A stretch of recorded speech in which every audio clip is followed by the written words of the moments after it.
రాజమహేంద్రవరం ఆనం కళాకేంద్రం ఆవరణలో ఉన్న శ్రీ కళ్యాణ వెంకటేశ్వర స్వామి ఆలయంలో దేశంలోనే తొలిసారిగా వాహనంతో కూడుకున్న మహాలక్ష్మీదేవి ఆరాధన పూజ బ్రహ్మశ్రీ బోడెం నాగసత్య రవికుమార్ శర్మ ఆధ్వర్యంలో వైభవంగా జరిగింది.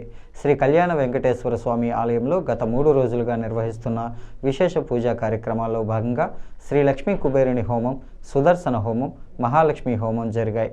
మహాపూర్ణాహుతి కార్యక్రమం జరిగింది. చండై వాయిద్యంతో అమ్మవారికి ప్రత్యేక హారతులు సమర్పించారు. కాతేరు వాసవి క్లబ్ అధ్యక్షుడు సాయి కమల్, కేబుల్ నెట్వర్క్ అధినేత గార్లపాటి సూర్యనారాయణ, రత్నమాల దంపతుల చేతుల మీదుగా హోమాలు, పూజా కార్యక్రమాలు నిర్వహించారు.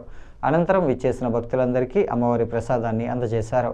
ఈ పూజా కార్యక్రమానికి మాజీ ఎంపీ ఉండవల్లి అరుణకుమార్, మాజీ ఎమ్మెల్యేలు రౌతు సూర్యప్రకాశరావు, సౌభాగ్యలక్ష్మి దంపతులు, జక్కంపూడి రాజా, ఏపీఐఐసి మాజీ చైర్మన్ శీఘ్రకోళ్లపు శివరామ సుబ్రహ్మణ్యం, రాజకీయ పార్టీల నాయకులు వైశ్రీను, ఎన్నమూరు దీపు, దాసరి గురునాథం, వాకచర్ల కృష్ణ, గురునాథ్, తేజమూర్తుల నరసింహమూర్తి పలువురు ప్రముఖులు పాల్గొన్నారు.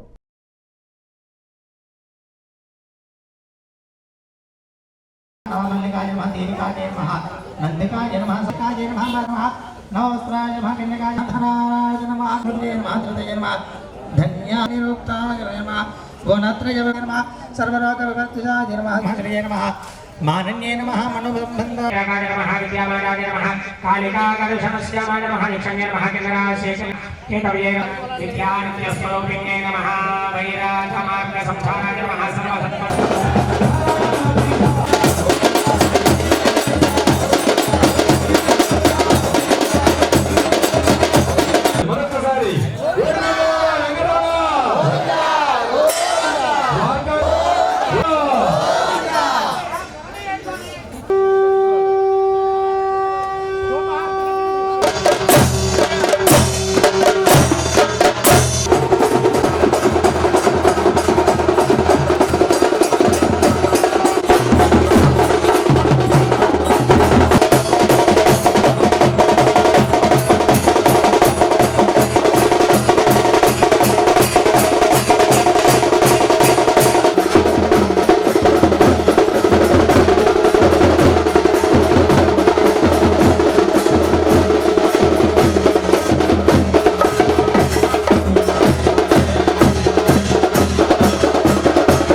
వెనకాల వాళ్ళందరూ కూడా కనిపిస్తుంది.